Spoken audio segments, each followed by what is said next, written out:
Preventing another nightmare for drivers headed to the state line. 2 weeks ago, just north of Baker on the 15, a truck carrying hazardous materials crashed and caught fire. It shut down the 15 for close to 2 days. Countless drivers were stuck on the road for miles, running out of water and gas.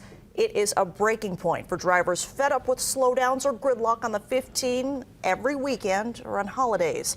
What can be done to prevent this disaster again? Only Fox 5 spoke one-on-one with Transportation Secretary Pete Buttigieg, who weighed in during it all. He says it's time for federal scrutiny, banning dangerous materials on the roads. But at the same time, he says that's why drivers need an alternative in Brightline. There's traffic. We've been stuck in for 4 hours. A long night, but of course not as long as it was for the folks who were stuck there. And our main concern was to make sure that they were taken care of. The main goal, of course, is to make sure that things like that can be prevented. In a Fox 5 one-on-one exclusive, Transportation Secretary Pete Buttigieg says federal regulators need to scrutinize what can be transported in large semi-trucks across federal highways. Friday, July 26, California Highway Patrol says the truck that crashed and caught fire contained materials called lithium iron, a newer material used for solar panels. Crews were only familiar with lithium ion, used in many batteries for household items. Hazardous materials experts were called in, and they hauled the truck into the desert, all to open the freeway almost 2 days later.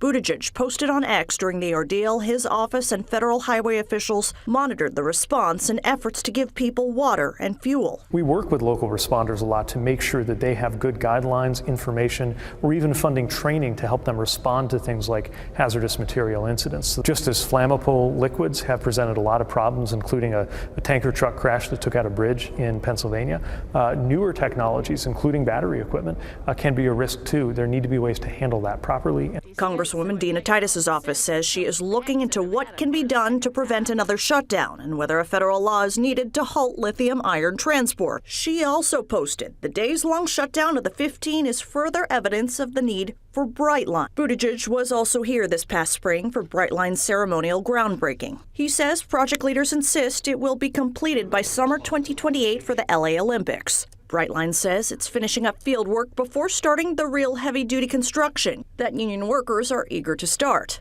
Once it's complete, that's going to be a benefit to millions, not just the people who use it, but anybody counting on I-15 who will face less congestion because of the people who are using it.